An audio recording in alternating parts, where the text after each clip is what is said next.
Hey everyone, and welcome to another episode of your friendly neighborhood atheist. But this time we're doing something special. We are mansplaining masculinity. Yeah, that's right. As two alpha males, yes, we have supreme alpha males. We got to assert ourselves into the conversation and solve all the problems. Yes, we have to very clearly demonstrate how we are the dominant ones in this conversation. And so logical. All the logical list. All the time. And no one can tell us otherwise. That's right. Or we'll get super mad and start a forum for like-minded guys. I don't think we could have had a better intro if we planned that. Yeah. I wanted to ask you, what was it that sparked your interest in this topic specifically? Because we never really touched on that. It's really personal to me, and not personal that I can't explain, but because of how I specifically am as a person, this has impacted the entirety of my life. When you say how you are as a person, how do you mean? So I have been called many names my whole life, but a lot of people always call me gay or too womanly because I'm apparently this, or flamboyant. So I would be constantly told, you need to be more manly. Men don't act like this. Men can't say that. Men don't talk about their emotions. So, and I was called other words too. I'm not going to say them on the air, but just because, like, for example, when I would go out and dance on stage, I can't tell you how many gay remarks or other remarks I would get. And to be clear, it's not offensive to me, but it's like, why do people associate? Like, why do people do that? Like, they put you in this box of what a man has to be. So that's where my interest comes from. And to be clear, when you say gay remarks, I'm assuming you mean like blatantly homophobic remarks. Yes, exactly. Yeah, because I mean, we're similar ages. There was sort of ubiquitous use of certain words and phrases growing up in the 90s and 2000s that are fortunately considered completely unacceptable among civilized people nowadays.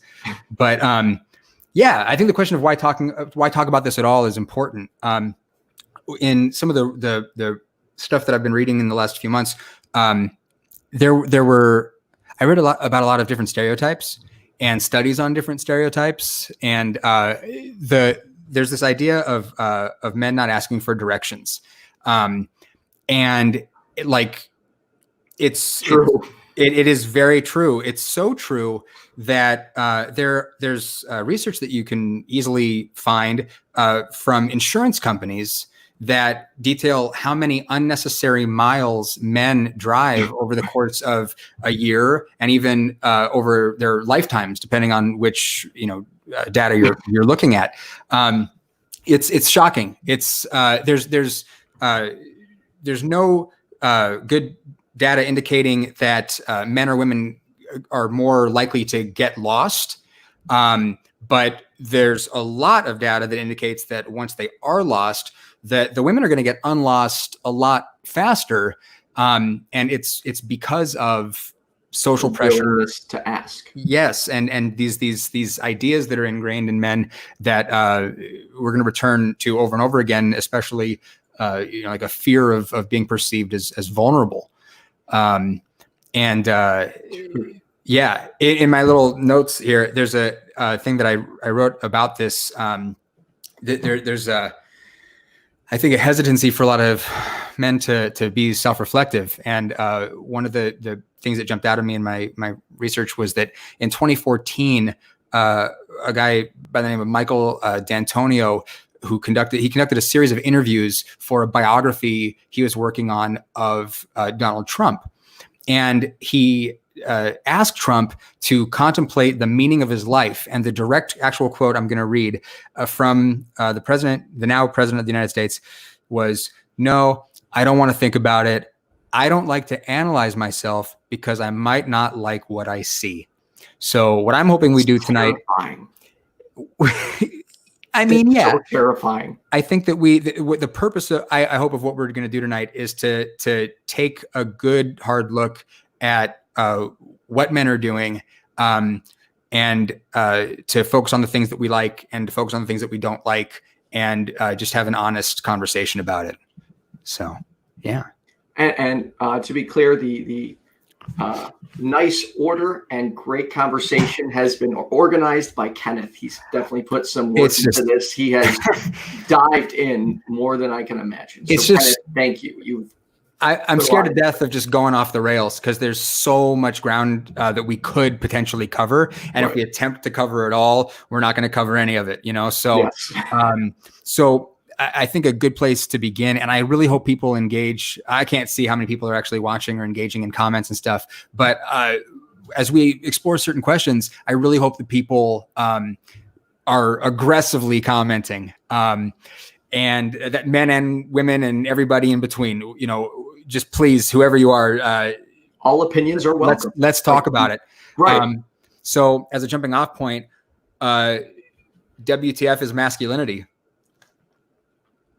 Well, do you want me to read it, or do I have my little helpful notes. So, okay, cool. You know, so at a very base level, it's a set of attributes, behaviors, and roles that are associated with boys and men, generally speaking.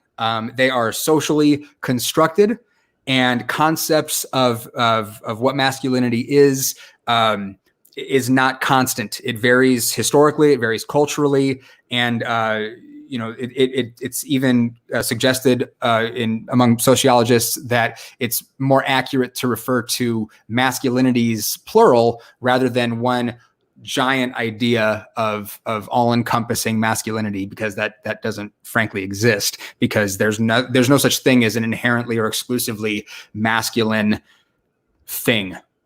So. Well, do you know what's sad is, do you know what I think of? And this is mainly only from personal experience, but whenever I hear like masculine, my mind goes to football, angry, fight, like it's sad that those are the traits that I think about when I hear the word masculinity. And in addition, toxic.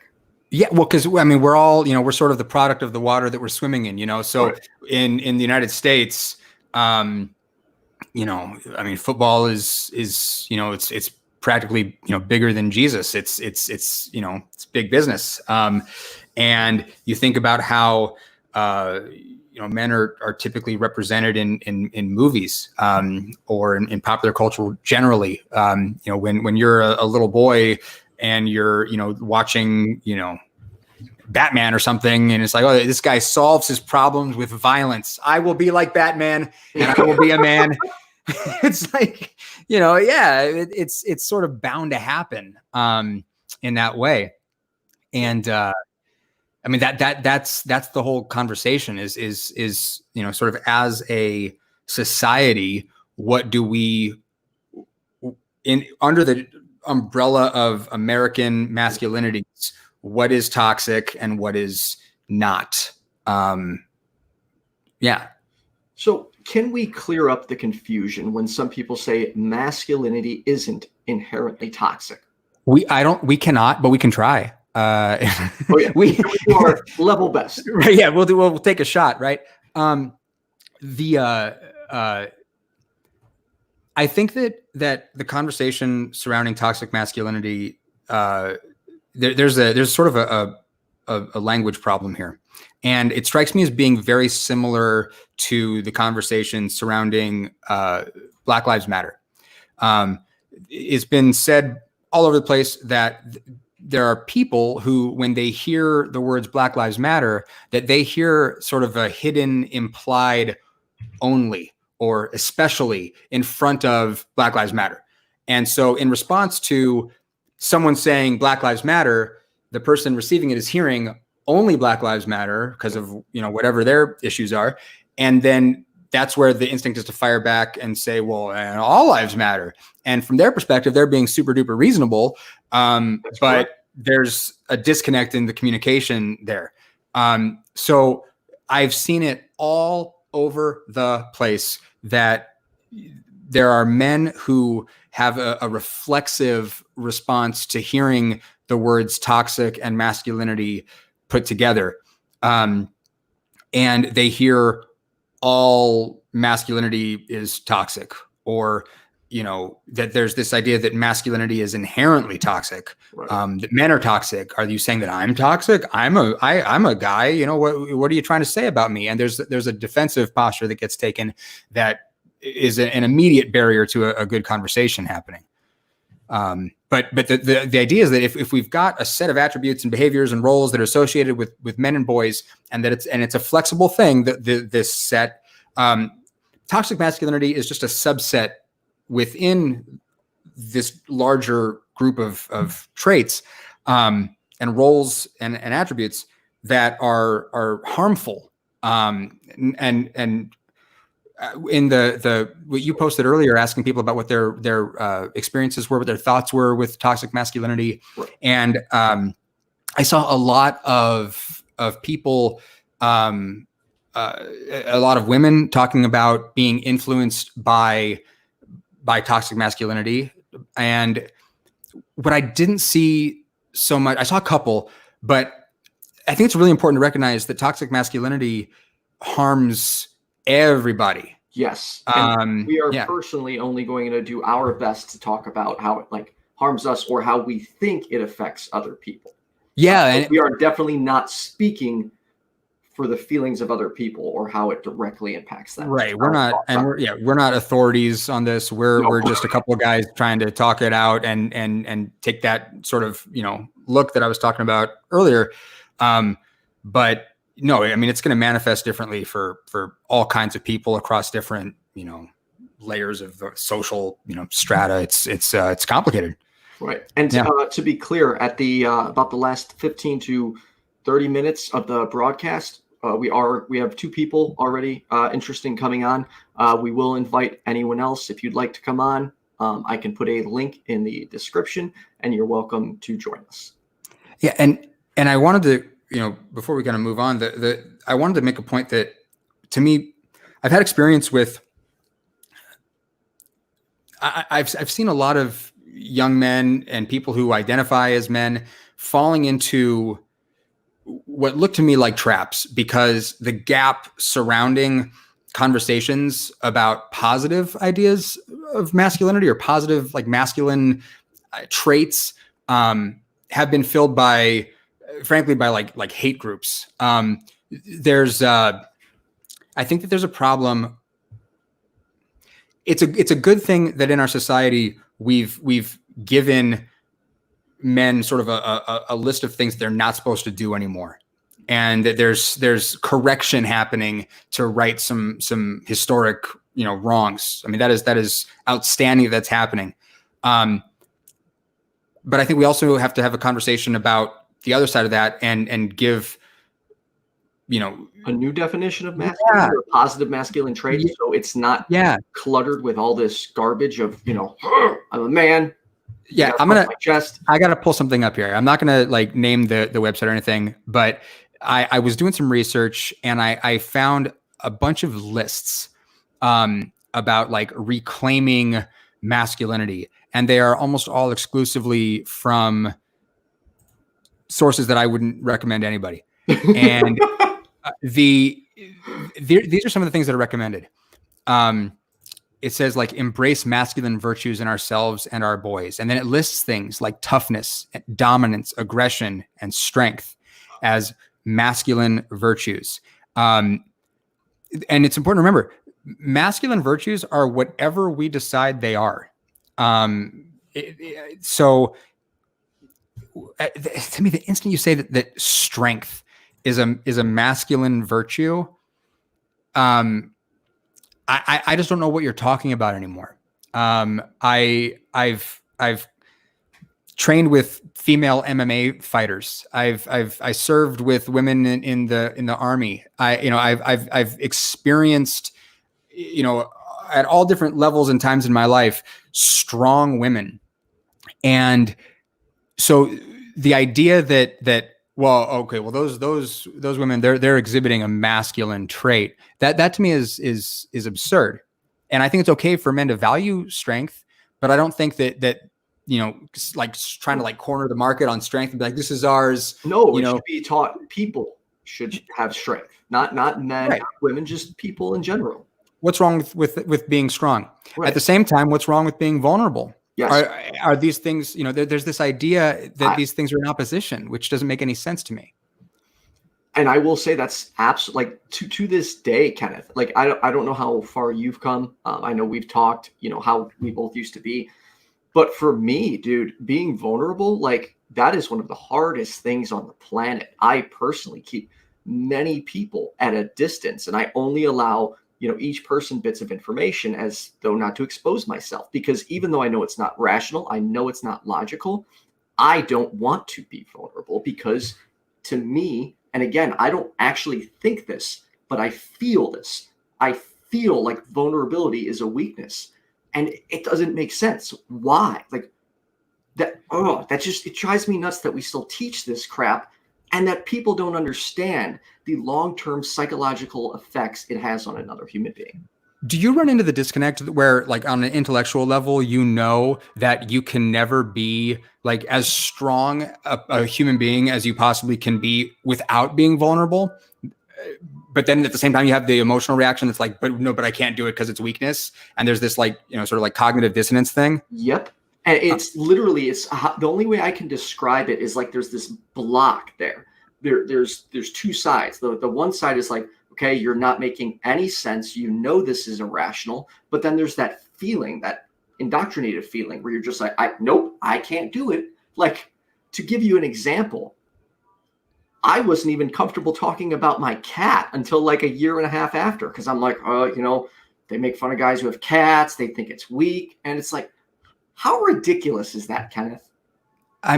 Seriously, it's ridiculous. I think that those thoughts are in my head. I worry about like, I'm guilty of saying stuff like that's crazy when talking about something that I do. And I don't want to be like dismissive because, like, on the one hand, like, we can recognize the disconnect, but also, like, there are reasons why those feelings are like deep seated in not just you, but a lot of people. Right. And I was doing a lot of reading recently about homelessness and about how a little bit over 75% of homeless people are single men. And there's this body of literature where not only are single men sort of more likely to become homeless, but also significantly more likely to stay homeless longer because they're less open to the idea of taking advantage of resources that are available to them. There's an idea that they don't want to ask for help. That shame is a huge driving factor that motivates decision making for these people, and that to me is like a giant flashing, there might as well be like an arrow pointing at all these people living on the street of just like toxic masculinity. Every time you drive by and it's like, oh my gosh, is this person here? Also, there's a stat that blew my mind that homeless men are actually, I don't know if this was unique to homeless men. It was homeless people, if I remember correctly, were 13 times more likely to be victims of violence than people who have stable housing. So and there's this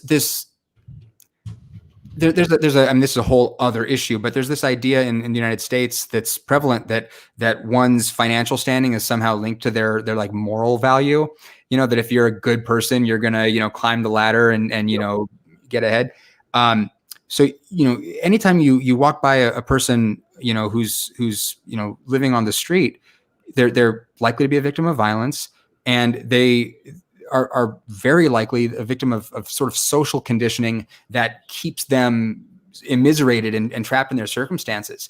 That is what we're talking about with something like toxic masculinity. Wanting to be self-reliant is not a bad thing. That's not a vice necessarily, but there's this imbalance. And once something like wanting to be able to take care of yourself turns into, I can't ask anyone for help, or I'm not a man. It does. That feeling. It's so powerful, and it literally stops you from doing so much because it's like, nope, men handle this. Men do this themselves. Yeah. I'm a man, therefore I must do it. I don't need help. Yeah, I mean, you've got, there are phrases in the sort of, social atmosphere that we live in, like saying, telling someone to man up. It's like there's, pull yourself up by your bootstraps, be self-reliant, be self-sufficient. You can't, express your feelings, or you're diminished in some way, or you can't like to dance. Like, how ridiculous is this? So that's the thing it sort of bothers me that we have to keep reiterating this, but this is not an indictment of men. This is not saying that masculinity, however that is defined by our culture, is a bad thing. But we sort of have to, I think our culture needs to reclaim ideas of what it means to be a man from people who are taking it in a negative direction. A negative, Time out 1 second, Kenneth. You're breaking up pretty bad. Oh. I'm 1 second. Bear with us. Technology, okay. It happens. Am I all right now? Nope, No. Still bad. Crap. The joys of live broadcasting. In the meantime, make sure you like, subscribe, hit the notification bell so you get those notifications, even though apparently they don't work all the time. Like, I've had several people message me like, why am I not getting your notifications? Is it just because it's an atheist channel? Because I've heard that impacts it, but I don't know if I don't know how true that is. That's only because I've heard. Yeah. Oh, there we go. I think we're good now. Yeah. We should also talk about, I think, masculinity and femininity not being like a binary and not being in opposition to each other. That seems important if we're going to try to break down toxic ideas about what masculinity is or isn't. I agree. There's one question I'd like to get to while we're still specifically talking about toxic masculinity. Dean Meadows, I saw this quote yesterday. There's no such thing as toxic masculinity, just toxic behavior. Thoughts? I mean, the immediate thought is that, again, if we're talking about this umbrella of masculine traits as defined by our society, and then, things that are sort of specifically attributed to men and boys and people who identify as men, this is, it's just a strange thing to me. People have this resistance to the label of toxic masculinity. It seems to me that people know what we're talking about, but because it's like, I don't like that you're describing it as being in some way related to me because I'm a man, I want us to talk about it being something else. Well, everybody's toxic. It's all lives matter. That is the deflection that's happening here. I worry. My initial response, I guess, to what Dean said there is that this is a way of deflecting away from these problems that do seem sort of unique to men. When we talk about homeless men not wanting to ask for help, when we talk about suicide rates among men being exponentially higher than among women because they don't want to seek mental health counseling, and there's negative stigmas about asking for help. When we talk about things like globally, 80% of all homicide victims are men. Like, I mean, these are problems that I think that need to be addressed and recognized, not just by men, but by everybody, to be like, hey, what's going on with the fellas over there? And as soon as you say like, hey, the fellas are doing some toxic stuff, when the fellas are like, well, everybody's doing toxic stuff. I think the norm, the societal norm. I think it's a little bit of a deflection. Yep. Maybe a little insecurity. People do deflect. They almost do. They take it a very offensive way. I don't. Everyone else does, but I don't. I've never done that. It's a problem. I actually have to admit, you kind of called me out yesterday, and oh God. And well, I guess I should say, I don't know if it was directed at me or the other person, but I was actually, holy crap, I just did that, and it was on the other show, A Table for Two, when I was being protective over my co-host. And you're like, watch out, man. I forgot how you say it. I was like, oh shit, here comes the toxic masculinity. I'm glad you said that, because that's a bad trait. There's being protective, and then there's like, hey, don't mess with her. Like I shouldn't have even done that. And I'm glad you pointed it out, because those are traits I really want to remove entirely. I mean, I can't tell you how many times that was like, in my mind, intervening, being the white knight for some, female friend of mine, and being like, hey, if you mess with her, then you're gonna have to deal with me. Yeah. And not realizing all the problems with that. I mean, thank goodness, like one of my friends called me out and was like, you don't think I can take care of myself? And I had to be that guy who's like, well, I'm not like saying that you can, I'm just saying that like I will. And then it's like, well, you think you need to, like, and it's like, well, like, no. And then having to be that dumbass who's like like walking back from being a dick. So it's like, and it's like, well, like, I've got good intentions. And it's like, yeah, but you have to be mindful of intention versus impact. Like, that's just being a responsible human being. You can intend all day long to be like Mr. Savior guy, but you're like taking away someone else's agency. There's so many issues there. Right. Like, there's just no need for it. It's just, you're assuming that person is incapable of protecting themselves. And or that you can do it better, right? Because you're a mown. Plus, I will say, in my defense, I am actually men, women, people. I am very protective over all of that. This is maybe a slight digression, and this is totally unplanned for us to talk about this. So my last almost 2 years that I was in the Army, I was a full-time hand-to-hand combat instructor. And you and I have talked about this. Like, all I did was teach Brazilian Jiu-Jitsu and kickboxing. And there's this program. You and me got to spar. You don't need to beat me up, right? Like, it's I'm old and falling apart, but like we trained all soldiers. Okay. And there were training exercises where the instructors were supposed to spar with the students. And it was extremely difficult to find instructors who were willing to treat the women in the class the same as the men. There'd be this thing of like, well, I don't want to, I don't want to like hurt her. I don't want, I feel like I should be protecting her. And I mean, again, guys thinking they're helping. And at the tail end of my time as an instructor, I was sort of like one of the head instructors at Fort Bragg in North Carolina, and Fort Problematic Confederate General name, North Carolina. And I had to be like, you are screwing your fellow soldiers over because you are failing to prepare them for what they could potentially have to deal with down the road when they're, overseas. And all that someone who wants to hurt them sees is the uniform that they're wearing. And they don't care if they're a man or a woman.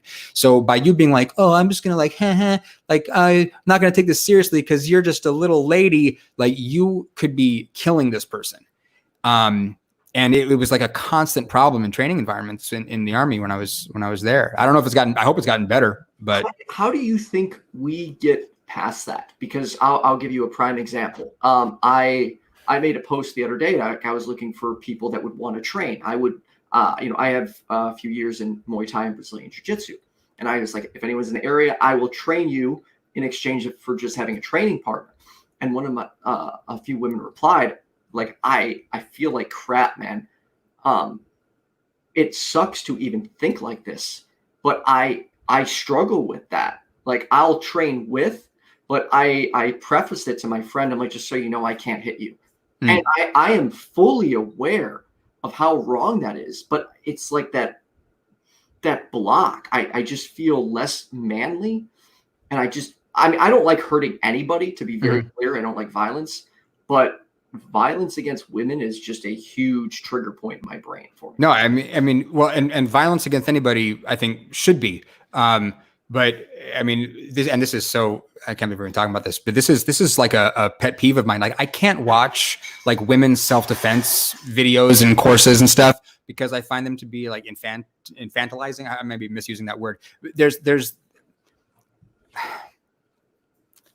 like martial arts instructors, in my experience, really don't want to train women in the same way that they train men. And and that, I'm sorry to say it, but I'm not sorry to say it, that's toxic masculinity. If it's like they can't handle this but I'm going to teach these guys over here how to do the real shit. Like, come on. Like, you know, and if what you want to do is actually empower women to, you know, be able to defend themselves at the same level as men, trust me, they can handle it. They can for sure, like for real, handle it. And when men are like, well, they can't deal with like being in pain. Like, have you heard about like childbirth? Yeah. Like, bro, you couldn't handle that. Like for real. So I couldn't handle it. I couldn't handle it either. And it's like, what are we doing as a culture when we break things down into these like fully arbitrary, stupid categories of being like, yeah, strengths for the boys. And the thing I kept seeing in the stuff that I was reading was the words were nurturing and tenderness were the most common things that I saw attributed to being like feminine sides. And again, this is a double-edged sword. Like, guys aren't supposed to be nurturing or tender. Like, how are we supposed to have friendships if we can't be like tender to each other? Like what are we doing to ourselves? Like, I could tell my female friends I love you. I don't think I could tell my male friends. I take that back. I've told one male friend. But I know, dude, again, to the average listener, this sounds stupid. Believe me, I know it's stupid. I am entirely self-aware of how ridiculous this sounds. But this is what I've dealt with. And it's truthfully very hard to remove that from your head. Yeah, it really. My very best friend is going to be the best man at my wedding. He might have your best man. Well, I mean, we could have like a Survivor type competition if you really wanted to, but you know, live stream it, get some clicks. But atheist cell match. We have to turn everything into a dominance hierarchy. That's what Jordan Peterson says, right? So he is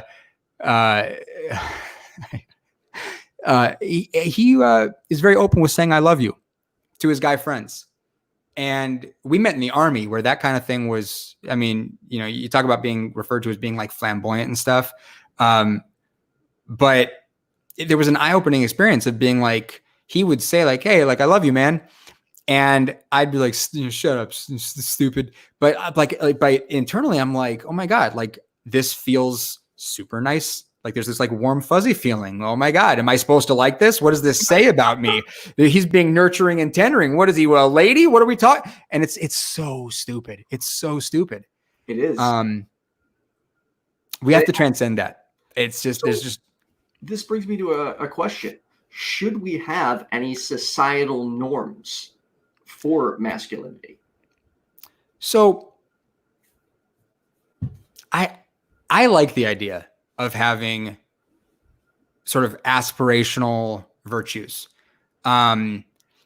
where men as a community say, these are things that we would like to see out of each other, but to never cross the line of saying, these are now the man virtues and you ladies don't get a piece of them. Like, cause that's dumb and counterproductive and like anti-humanist on like a fundamental level. Or to not say that you're less of a man if you don't follow these. Yeah. I think that having the sort of like no fly zone of stuff where it's like, all right, like, you know, nobody should be doing these things. And we've identified a set of super problematic things that guys are susceptible to falling into. So guys, watch out for this stuff. I don't know. We'll call that like toxic masculinity or something. Like, I think that there's value in that. Of having some things that by virtue of the history that men have with certain behaviors saying, all right, like men, like don't do this. Like you've been doing it and it's not cool and we got to stop it. I think there's value in that. So yeah, but I do think that there are certain things that fall under the umbrella of like traditional masculinity that I don't think are necessarily a problem, but you can't take them too far and you can't act like men own those things. I would agree. Yeah. Sorry, I apologize. I was just updating the link. So in the description, if people wanted to come on towards the end, there was a link there and they could offer their 2 cents. When you were a kid, did anybody ever say boys will be boys when some like messed up crap was happening? Oh yeah, all the time. And that goes into a adulthood, when you hear people talk about things they've done to other women or people, like I've heard remarks that like, well, boys will be boys. Like, what kind of justification is that for someone doing something shitty, that boys will be boys? I think that boys will be boys should be a statement that is like super like pejorative. In the sense that if we think of boys as not yet coming into adulthood, and whether that boy, you know, ends up flowering into a man or a woman or wherever they want to be, you know, I've told you, like, I like ContraPoints, and there's a way that she'll say like men and women and everyone in betwixt. And I just find her wonderful. But, if we're saying boys will be boys, we're talking about like a larva level human being that is not yet developed into whatever they're going to be. And so when we're saying boys will be boys, like, yeah, boys will be boys, but we don't want boys to be boys. We want boys to grow up and go on to do bigger and better things. So yeah, without guidance, boys are going to be boys, and that's not a good thing. So having that phrase is like a catch-all excuse to just exonerate boys from exhibiting toxic behavior is like, you are effing up the boys in that situation. Both whoever's on the giving and receiving end of the behavior. It's a lose-lose all around. So like, maybe let's just cancel that whole phrase forever. Like, that'd be cool. Wait, we have our first cancellation? I think we can cancel boys will be boys. I don't think there's any downside to that one. I mean, I could be wrong. I don't know, but I don't see it if there is a downside to that one. But we are getting off track. We were talking about men's stereotypes. I gotta stop. It's true. Remember, like, and Kathy's absolutely right. And we, at the beginning, talked about how we could go off the rails super easily. And I will did. Say, a lot of that is usually my fault. I tend to just, like, I get questions like the next thing I was going to say, which is off topic, but I think the best way, if someone said, what is the harm in masculinity? I think the absolute best answer you could give would just say Donald Trump. Right there encompasses, in my opinion, a large problem with how masculinity is taught and how you're supposed to act. Well, I don't want to make that for you. That's just something that comes to mind as an easy. I got in trouble with some friends of mine. There was a great piece in the Atlantic recently that was called, I believe it was called "The Most Unmanly President." And it talked about how there are sort of traditional, you know, virtues that the conservative crowd talks about being like manly virtues, and how the president does not exhibit any of those virtues, but is sort of given a pass. And that, and it sort of gets into the reasons why that may be. But if we're talking about like toxic traits that you know, men should probably avoid if they want to be like, you know, decent human beings, you know, narcissism's not awesome. Also not exclusive to men. The lack of self-reflection that we talked about earlier, again, not exclusive to men, but definitely falls within that umbrella of toxic masculinity. Just because a trait isn't like unique to men, it doesn't mean that it can't be included in here.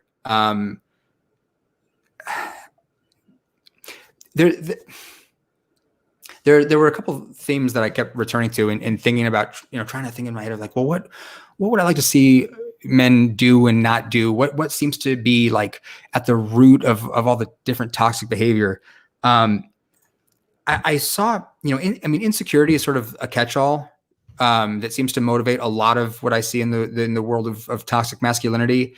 When I look at the forums that I see a lot of young men drawn to, things like, I mean, I don't want to give these people any you know, free advertising, but you know, there's like the you know, the red pill forums or the MGTOW, you know, there's men's rights activist groups, groups like the Proud Boys being in the news. There's a lot of bravado and a lot of like posturing that is, from my perspective, so transparently like a cover for some like deep insecurity. That seems to be a problem. And when that insecurity is coupled with this inability to be vulnerable, you can't talk about what you're insecure about. You got to go get on the internet and get angry and talk to a bunch of other angry, insecure guys who are never going to say they're insecure. It's all just going to be anger and it's just this like is viewed as man, it's this death spiral that a lot of guys get caught up in, and it's really sad. When the insecurity manifests as a desire to control other people, I think that rather than to attempt to develop yourself and grow as a person, but rather to like impose your will on others, that to me is like the ultimate, like that's the gate opening to all kinds of toxic, masculine impulses and behaviors. I'm out. It's breaking up again. I know. Darn internet. In the meantime, I would like to point out that V wants to know if you're going to come out with your own merchandise. So boys will be boys. And I would actually like to point out that Kenneth does have his own merchandise. I'm not going to say what it is, but let's just say if you enjoy other talks on more taboo topics like dating, Kenneth was on another broadcast on my other channel. And let's just say the phrase is appreciate me. So it's a designed shirt. So we surprised it with him yesterday. So like the reason why like I'll never have merch of my own is like it's weird because like I want to talk to people. I want to try to elevate dialogue as much as I can. When you talked about the Shannon Q, she talked about just wanting to elevate dialogue, and I think that's all you can really aim for if but I don't want to have like my own like platform. I don't think another like cis white dude, atheist guy is like really what the world needs. I'd like, well, Kenneth just called me out. Cis white dude, and he's not this white dude's channel. Lack of awareness on my part as I was like the words like spilling out of my face. I don't know. I'd like to try to like instigate a conversation, then be like, all right, like you guys like have fun with that one, like disappear out of frame. But yeah. Oh geez. So we'll get back on topic, but yes, for clarification, best name indeed this Kenneth. Yeah, I had a bad experience. That's now a T-shirt. Let's move back on track to defining the modern man. How do you think we could define the modern man? Like first and foremost, it can't be in opposition to something. It can't be in opposition to femininity. It can't be like boys don't do these things because if they do, they're diminished. I think that it has to begin with a conversation of how do people flourish? How do young men come into their own and sort of have an overall like net positive effect on the people around them? Like that has to me, that's like the like square one. And from there, people can sort of self-determine their ways into all kinds of cool, roles.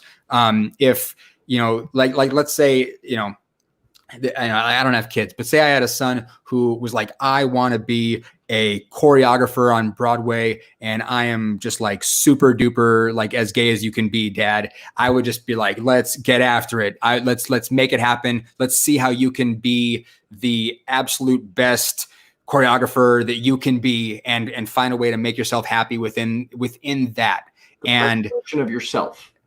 Yeah. It can't be like, dude, I really worry about just like boys being like messed up by society. I see look, we know that the old gender roles don't fit anymore.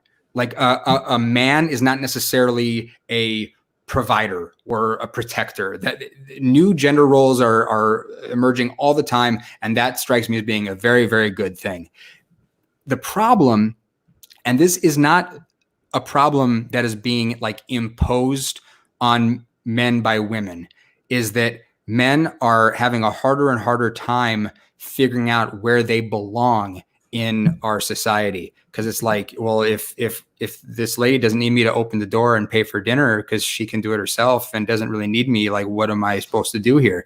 And there's this phenomena of young men retreating into, I mean, there's a lot of research out there about video games, about pornography, about guys trying to find places where they don't have to compete because the results are sort of guaranteed and built into the system. If you're just going to hang out in your room all the time and not really try to engage with the world around you, then you don't have to deal with confronting, failure. You don't have to be vulnerable. And I worry about these like hives of young men gathering online and sort of like sequestering themselves away from engaging with society. Like that scares me. It's not really scary, but that honestly sounds like how the incel movement got started. I mean, and I don't want to speak for them. I am not knowledgeable on this topic, but it just seems like that situation where it's just people on the internet in their own echo chamber getting angrier and angrier and then blaming other people. Well, and I think a part of what makes the incel community so, frankly, frightening is the element of just entitlement. I mean, I have sort of limited my exposure to the incel community, but one thing that I did last week, and I think I told you I was going to do this, was doing some sort of like opposition research in this area, and I read as much as I could get through of a manifesto by a guy, Elliot Rodger, who was he killed a bunch of people in Santa Barbara, California. And he wrote this whole thing about, he didn't really come right out and say like, I am entitled to affection or sexual attention from women, but he was very clearly retaliating for a lack of that, as if it was owed to him. And I don't think it's news to anybody that there's a real problem with like a sense of entitlement among like white American dudes. But when it manifests in these ways, I mean, it's like, it's never a good thing. But this idea that like women owe you something is, I mean, like it came up in the conversation that you were having on your broadcast last night of a woman going on a date, and at the end the guy making a move and she wasn't into it, and him being like, well, you owe me, you're not gonna like leave me hanging. And like it's got to stop. It's got to stop. And why? Like, what is it? What do you think it's specifically the reason men actually think this, that they're owed it? Like, for example, many years ago when I worked in the bar, I would constantly hear like, guys, well, I bought you all these drinks. Aren't you coming home with me? Like, I'm sorry. Buying someone drinks does not mean they owe you anything. So why do you think this is normal behavior? Not acceptable, but normal behavior. I can already hear men who are in the audience like screeching in their heads, it's not normal. I don't do that, so it's not normal. Talk to your female friends for real about how normal that is. Yeah. Or go work in a bar for a month. 1 month is all. Dude, a night. Like, that's true. Like, but if you see it on repeat to see just how bad or prevalent it is, go to a bar and just listen, and you will hear some shit. You will see toxic masculinity at its finest. I think the question of entitlement is real deep, and it would take a long time to make any real sense out of it. But I think that there's an idea that men are supposed to just take what they want, and that is it's okay to do that, is what it would seem is taught. The thing is, I want to make this as clear as I can. Like, every human being on earth, if they've got a goal, you know, it's probably a good idea to pursue your goals, but how you do it and how you feel about the relationship that other people have to your goals, it makes all the difference between you being like an ambitious person and a person who is advancing and perpetuating toxic masculinity. And you know what? I really think that what I hope is that anybody listening to this, it's okay for us to own toxic masculinity. You know, it's okay for us to be like, yes, this is a problem and we need to do something about it, and we can own it and not be insecure about it and not feel like, oh, they're talking about me, or this makes me like less of a man if I, you know, sort of use like a feminist word. Feminist just means like all people should be equal, by the way. It's like, you know, quick fact for everybody out there. Like, it's okay, you know, it's okay to use these terms and to not feel like you're lesser because of it, because recognizing these things and embracing the idea that all people should be equal, and that, you know, there are some serious problems with how men are acting, and that there are cycles of problematic behavior that are being perpetuated and passed on generation to generation. Like, if we don't start by really saying this is a problem, then we're never going to solve it. So this actually, I guess to the, sorry, I don't want to just say just women in the audience, but people, but sorry, everyone in the audience. We need to find a way, like if I ever do something that appears toxic, like I want to know. And I would ask that someone points that out to me. Like when I made a post once, someone reached out and was like, just so you know, I think what you posted can be kind of sexist. Here's why. And I was like, I didn't think of that. So I think, you know, I welcome it. Like, I like to know when I make those mistakes. But how do we get people to approach others? Because not everyone's open to that. And it's not like we can just walk up to them and say, you're being toxic right now. And they're going to be like, oh, well, you're right. Like, so how can we approach this with men who don't want to appear weak, who aren't open to that change, who aren't open to that feedback? What is the way we can get them into this conversation? The aversion to being perceived as vulnerable or weak in any way is sort of like an inoculation against like this self, you know, assessment that's necessary in those situations. If you do something that is part of perpetuating, you know, toxic behavior, and someone's like, hey, like that's not super cool, and you're like, well, what are you trying to say? Like the immediate defensive thing. I think that there's two, like, to answer your question, there's two sides to it, because I think that the communicators who are trying to say, hey, look, that's like not cool, whatever just happened, to a certain extent have to recognize this built-in defense mechanism that's also part of this toxic structure. So you're fighting, if you're going to call people out, you're fighting like multiple levels here. But like, it's very likely that you're not just engaging with the one thing, but all of the other stuff that's built into the system. So I don't know. I'm very partial to sort of like, you know, Socratic questioning, street epistemology type of techniques. I think that they're very effective. This idea of trying to get you know, people to shift from what they think that they know to just having that little bit of openness to the idea that they might have the capacity to learn something and be better for it is powerful. I think people are more likely to listen to what you have to say when you show a genuine interest in how they feel. You know, you spend a half hour just asking them questions and trying to understand. You've built a small bridge of trust, where now they're like, wow, this person just listened to me for this long. I think at that point, they're more open to feedback. And I think that's an important method we should be, you know, employing more. I think it's just important to keep in mind. I think you're right. There's this balance though, because like catering to male egos is not a good thing. It's not a productive thing. No.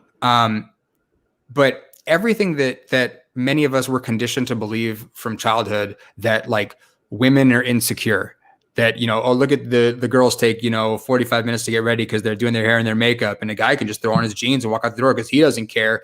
Like this idea is so flawed.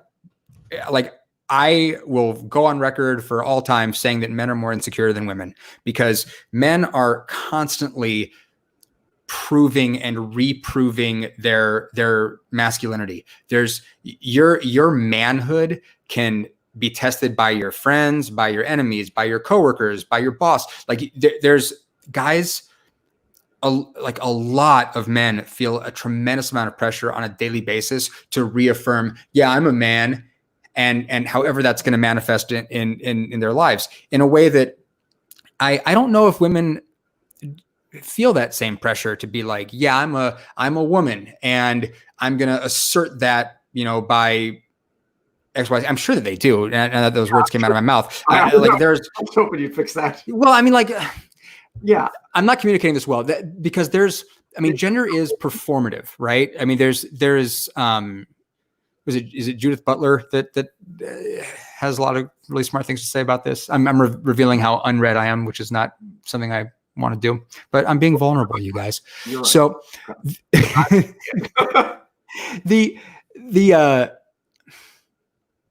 it just seems to me that men are that the male ego is like this paper thin thing, and so. I mean, it needs to be challenged. But I guess I really hate that I feel like I'm cautioning the people who are trying to do the good work more than speaking to the men to be like, don't be afraid to be vulnerable, because both things have to happen. People have to be willing to challenge the system, and men have to be open to the idea that it's okay to ask for directions.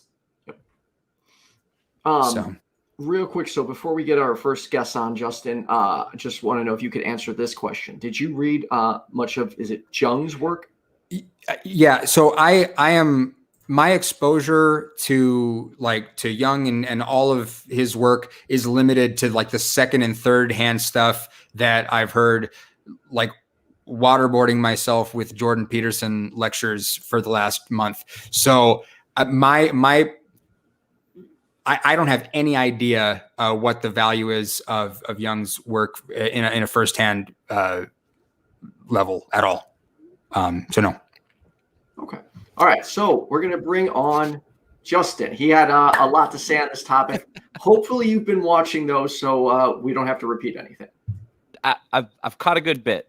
Okay. So you had some thoughts for us. No, I mean, I love following some of your posts as you sort of provoke the conversation before you get into the shows in the evening. So I kind of pay attention to those throughout my day job workday, which I don't know if I should be doing or not. But you battled some interesting topics, and this one hit me kind of interestingly because as I've developed a lot of relationships and even female relationships, there tends to be a lot thrown in the pile of toxic masculinity. It tends to be something that whenever someone sort of exhibits some masculine nature of some sort, this is sensitive times, and with a lot of postmodern feminist movements that get pushed almost to the extreme. And I feel like the extremes have taken over in the squeaky wheel of everything. And now, again, everything gets kind of lumped into one pile.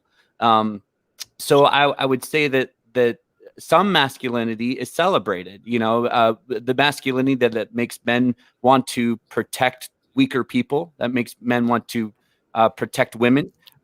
Those types of things, those are masculine things, but sometimes when it gets, all mixed together, there's no delineation of what's masculine that's good and what's masculine that's bad. Do you think of I'm glad you gave a specific example of like the desire to protect those that are weaker than you. Does that strike you as being a breaking up? Yeah, it's hard for me to hear him. Darn internet. I know. Am I good? Not yet. Just pause. My connections. Oh my goodness. And by the way, I would like to also thank my patrons, Cindy Plaza, Trina DeLuca, and also Kenneth. So thank you, Kenneth. I bought my way onto this podcast. Fight through it. As a patron. Come back to us. If you like what I do, my Patreon links are in the description, along with this Buy Me a Coffee thing. I also have a list of other great channels to check out, like Jenna Belk and Puck and the Daily Atheist Morning Show. Yeah, Kenneth, let's test you out again. Testing. I try not to be toxic in my life. Am I? So the example that you gave of I was saying I was glad you gave a specific example, because at the beginning you were saying like everything's getting lumped into this one pile of toxic, and I've seen stuff in the literature that made me raise an eyebrow. There was a paper that I saw that was saying that that diets that are not plant-based are inherently perpetuating toxic masculinity and an expression of a patriarchal society. And I wasn't so sure about that one, but I liked that they were talking about it, you know. And but you gave the example of wanting to protect people who are weaker than you. And I'm wondering if that strikes you as being a masculine trait.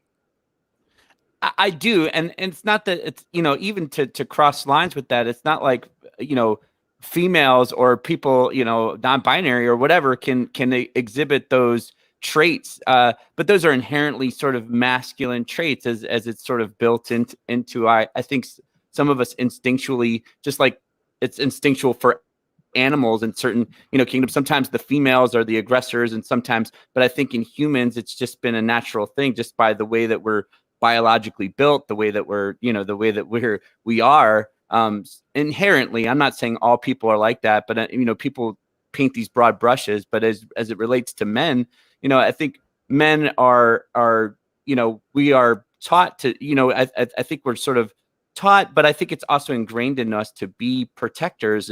We're meant to be, you know, again, we see somebody, you know, I would like to think that most people see somebody being hurt or being whatever, and they could help them, that they would. But that's just, you know, I think that gets lumped in sometimes with, you know, toxic masculinity, which toxic masculinity is stuff that's like, you know, maybe men or anyone exhibiting masculinity that's like just purposely trying to overpower people or, you know, just talk over them. I guess, all right, and I want to be clear, I'm not speaking for Kenneth, I'm only speaking for myself.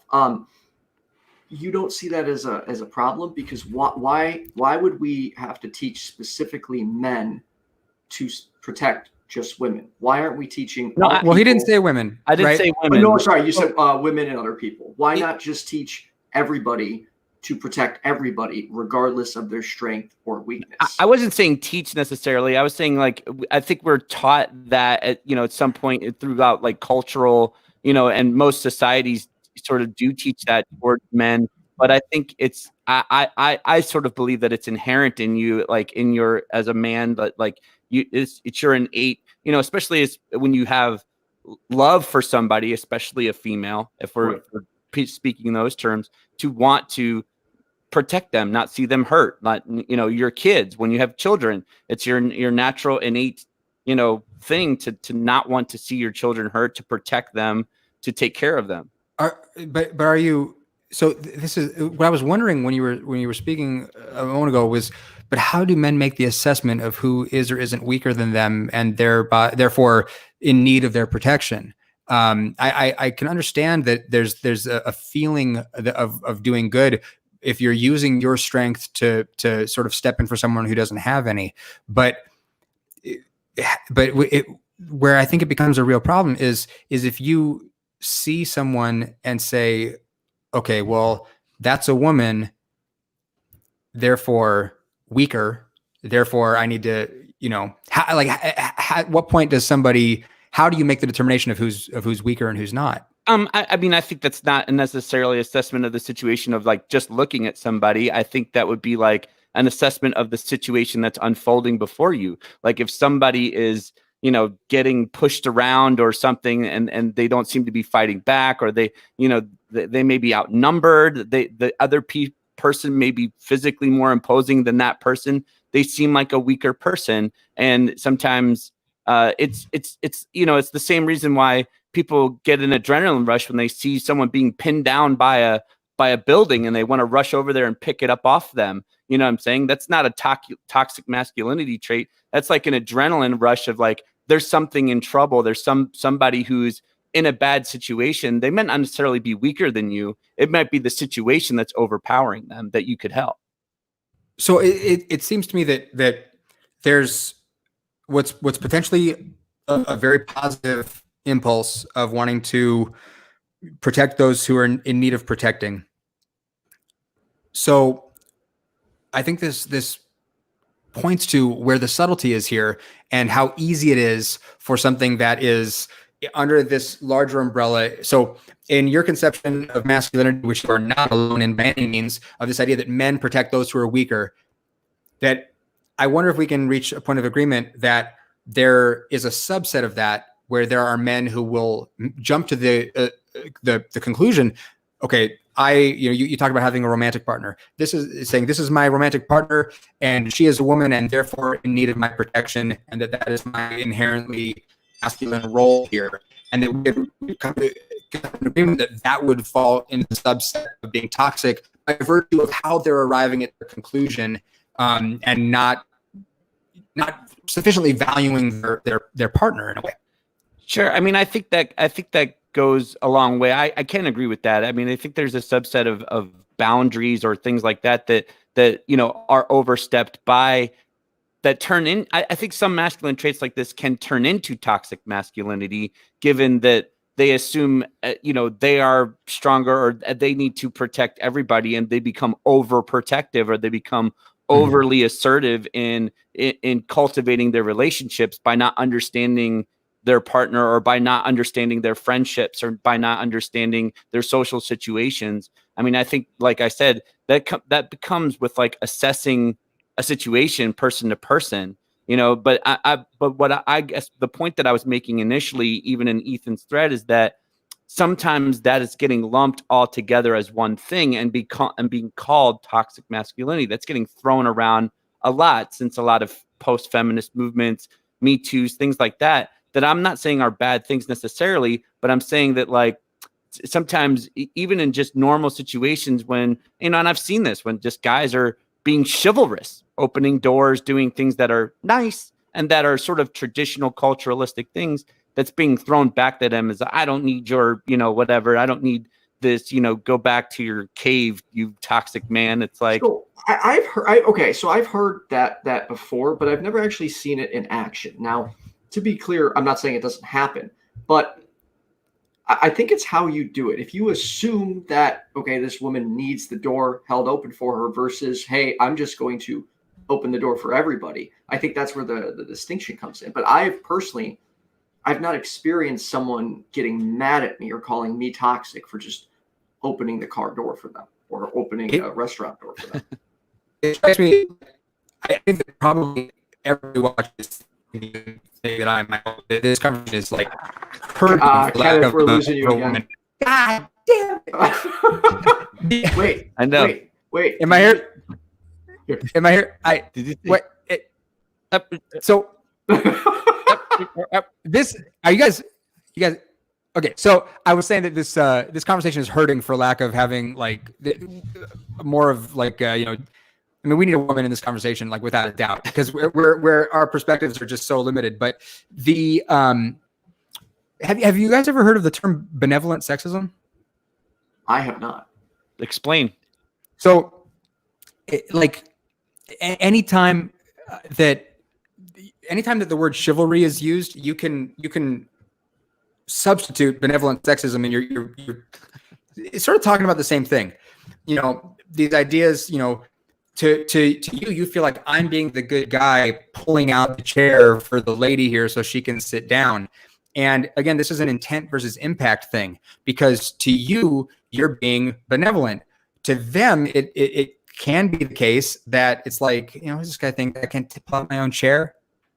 And I'm gonna take a leap here and say, you know, just by virtue of the fact that you know, women are people too, that like, you know, they can pull their chairs out and it's okay for them to feel like I don't need someone to pull my chair out for me. You know what I mean? And like I shouldn't even be I'm speaking for women. Like this is so freaking stupid. But like this idea that like people need you to do something for them by virtue of the fact that you're perceiving them as having a particular gender identity, and that by doing those things that you are like, you know, like you're a nice guy. It can be a problem. But this is where I think that's gone too far. I mean, I've talked to a lot of women, and as I've dated and stuff too, is those things that seem to be a lot of women loathe that some of that has gone. You know, like chivalry is dead. They want stuff like that to come back, where you know, men act like men in these traditional cases, not necessarily in, you know, it's not a disrespectful thing, and it's not like we don't think a woman can pull out her own chair or put on her own coat. It's just, you know, it's a caring thing to do. And most guys who really care about, like, if you're dating someone or whatever, you care about the person that you're with, you would just do those things. And it's not because you're trying to show her that you're better than her because you can pick up a chair and she can. Of course she could pick up a chair. Of course she could slide it out. But I think that the problem is that the default position for a lot of guys is that they'll just do the things without having a conversation, where it's okay to be like, hey, like, you know, do you like the whole like pulling out chairs, opening doors thing? Because I was kind of raised that was a thing, and like it makes me feel nice to do nice things for you. But if it doesn't register to you in that way, like I want to be aware of that because I want to, you know, be mindful of what your feelings are. Like that's it's like asking about consent. Like it's okay to be like, hey, is everything that's going on here cool? In fact, I think it's even more than okay. I think it should be sort of like the norm, because like you said, it's too far. And my immediate thought is like, well, too far for who? Well, you'd be surprised to find out a lot of ladies who don't like sort of those things, don't like sort of this, you know, what you're talking about is sometimes like a business arrangement. It's not an organic chemistry kind of thing that builds between people. When you're asking about some of these things, they're just, you know, being a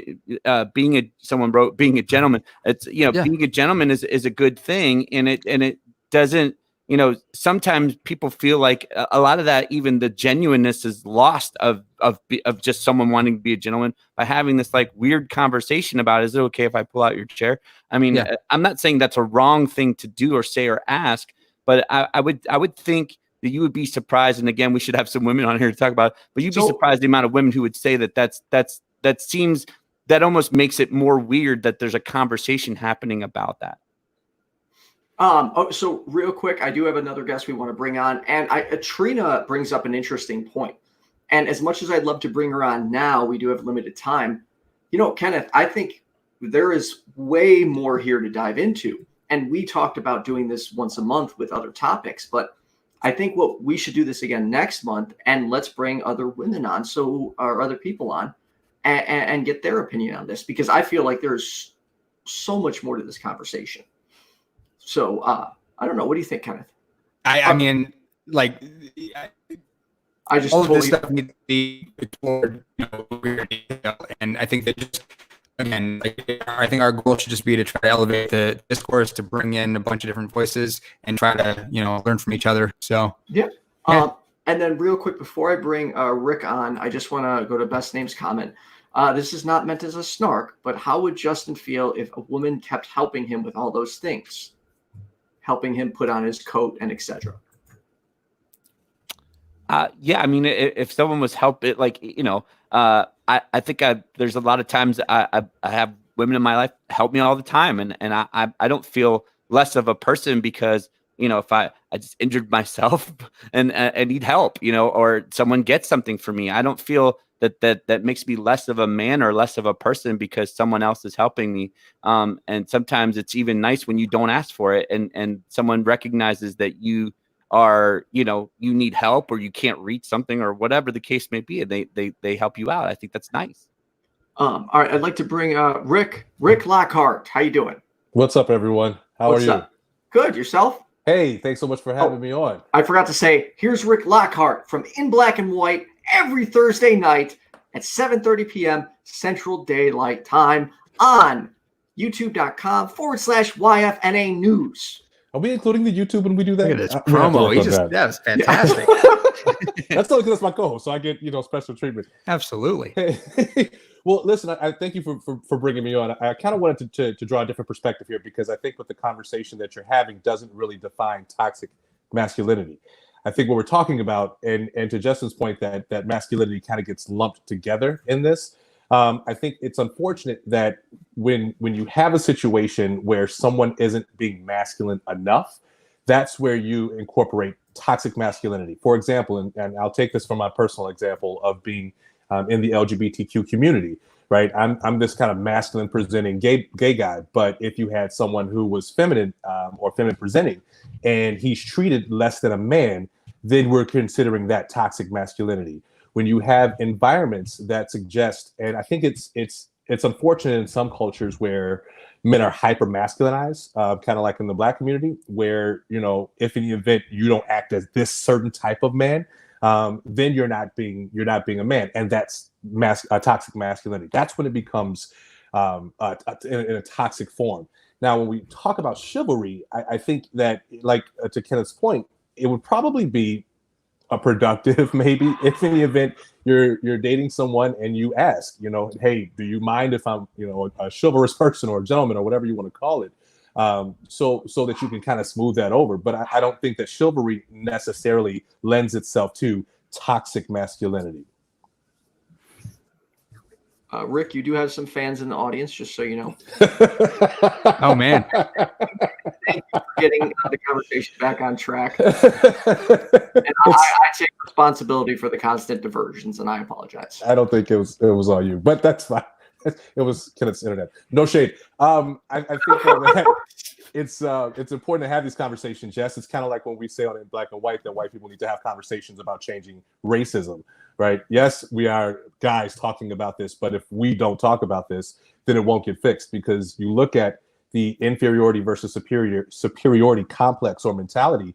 Guys created that, towards the marginalization of women, right? We were that kind of masculine patriarchal society. We created that system and that ideology. So if we don't talk about it, then it's not going to get fixed. So I can appreciate you guys having this conversation, and thanks for bringing me on for this. You know me, I love talking about all the controversial crap that no one wants to talk about. If it makes a difference, I think you all should do this once a month. Absolutely. We were talking about it like doing a different, just like opening a can of worms type of topic every month, just diving into something that's way over our heads, basically, just to kind of see what happens. And so it's kind of like you all would have a conversation and then stop and just let us kind of continue on. Yeah, we're just stirring up everybody. There's a term for that, but it's sexual, and I think it's rated X, so I won't say it. But I think the important takeaway is at least we're getting people talking, even if they don't agree with us. At least we're starting the conversation, which I think is one of the most important things we can do, is talking about these things. Very true. It strikes me that like none of us have I don't know if any of us can have a complete perspective. Like we all benefit so much from hearing what other people have to say. I hadn't even thought about ramifications of like how masculinity presents within like the community of gay men. It wasn't on my radar at all, because I was looking at it from, through my vantage point. So we just need more voices. It's a net positive all around. Definitely. So, I would like to point this out. Yeah, you immediately went to getting help when being injured. I use that as an example. I use that as an example, but I said, it's even if like I'm just a simple thing, I can't read something, or I'm just, again, someone helped me with my code. Another man, another person, a woman, like it doesn't I don't think that to me, like that seems helpful to me, but I can see the perspective of where people being helped or something in some way, or making, like they feel less than, if that's maybe that's, inflamed in the rest of their lives in some way, that's like, oh, I can do for myself. I want to be independent. I want to whatever. And I don't need a man to do X. And sometimes, again, without conversation and context, maybe of why somebody is helping or doing something, what they're doing, that doesn't necessarily, the person is trying to be toxic and demean you in some way. They're just trying to, maybe they were raised to be chivalrous. Maybe they were raised, I was raised largely by my mother, who was like, you treat women a certain way. Like I was taught that by my mother. I don't think toxicity has to be intentional. I think you could think that you're being the best guy in the world and still be doing something that again, intent versus impact, I think has got to be a huge part of the conversation. I mean, unless I'm missing something, that seems important to me. Well, maybe if we take this from again from a different perspective, I think if in the event, most guys considerably, if a woman came around and pulled out his chair for him to sit down, they feel a little off about that. They feel a little bit like, what's happening here? Like something's just not right. Like we've got the word for it. We got the word emasculated. Right? Yes. You know what I mean? Yeah, exactly. Or if another guy, just kind of pulled your chair out or helped you with your coat, you might feel maybe that's kind of gay. I think that if in the event you personally aren't that way, Justin, I don't think that that's the case as a whole. However, let's look at what you just said. Your mom taught you that you treat a woman this kind of way, right? Where was that learned behavior? Because a patriarchal society told her that she should be treated this way, so she passed that on down to you. And again, it's not necessarily a toxic thing, but it does become toxic when you present it as this is superior to something being inferior. I guess my thing is for a lot of just men in general, I think that's a tough pill to swallow for people to say that X behavior, although you were again taught, like you said, and raised to be this thing is nice, and then you're told it's toxic. That's why you see a lot of resistance to this term in general, because it feels like everything is getting lumped into this, and no matter how you act now, you're just being toxic, even though you don't know you're being toxic or not doing it intentionally. Yeah, well, that's progress, man. I mean, it's like it's how it goes. Like my mind went to the people who are like, looking at statues being torn down all over the South right now as being like, that's my heritage, but they're not thinking about how it impacts other people. You know what I mean? And so to me, that's like, I get that it's hard for a lot of guys. Well, I mean, it's no different than if you were to ask, white people to look at their behavior as being racist, right? That's a hard pill to swallow because, white people have never had to address that for how many years of their life, right? You never had to really face that this particular action can be deemed as racist. It's very similar mentality. It's a real similar mentality. In fact, in the thread, I was actually going to say when I was waiting for the all lives matter kind of comment in regards to toxic masculinity. I mean, if in the event we as guys tend to default to, well, it's this way because, or these are the things in the way that I was treated or taught, or so on and so forth, then you kind of start incorporating what that mentality is like, that all lives mentality type of perspective, versus just accepting that, hey, this thing that you do, it makes me feel uncomfortable as a man just because I'm not performing as a man should in your perspective. And that becomes a tough pill to swallow. So real quick, Justin, just because we're running out of time, in 20 seconds or less, if you could answer this, can you ask Justin what are his thoughts on going out on a dinner with a woman, picking him up, open the door, pulling the chair, and paying the bill? I mean, I've had that happen. I mean, it's again, it's weird because how I was raised. That's a weird one. But I was taught that this is the way that you court a woman. And so when it happens, when I've had people insist that they pay their bill or they pay their half, or they drive or whatever, I realized, just like Kenneth said, that's progress or whatever. And I don't want to, take something away from someone that's like, they feel more comfortable if X. So, I mean, that's not a problem for me, but certainly as I've looked at my record of dating people or whatever, I don't think that's been the norm for sure. Awesome. Well, I want to thank you both for coming on. I do have to cut this unfortunately short. Rick will be on Thursday at 7:30 p.m. Central Daylight Time on YFNA News. So Justin, Rick, thanks for contributing. I appreciate it very much. Thanks, guys. Have a good one. Kenneth, any final thoughts? I mean, just strikes me as we to be open our ears. Darn it! Am I in the breeze? Like, it's that damn toxic masculinity. It's messy. To communicate. I'm vulnerable to my bad internet here. No, I think the guys need to just need to be more receptive. Need to listen more. I think that's the first step. Just not being defensive and being okay with being vulnerable. I think we can all probably do better in that regard. Lost you again, but I do have to end this. I am, for those interested, I am jumping on the Empathetic Atheist channel in 3 minutes. So everyone, if you could like and subscribe, check out my Patreon, and keep letting Kenneth know he should have his own channel, because he should. I'd also like to thank Kenneth for not only being a patron, but I mean, he did his due diligence.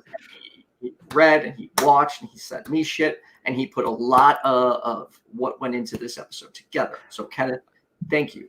All I did was become more aware of how much I don't know. So that's all of it. So yeah. Anyway, no, I'm happy to be here. Yeah, it was fun. So thanks everyone.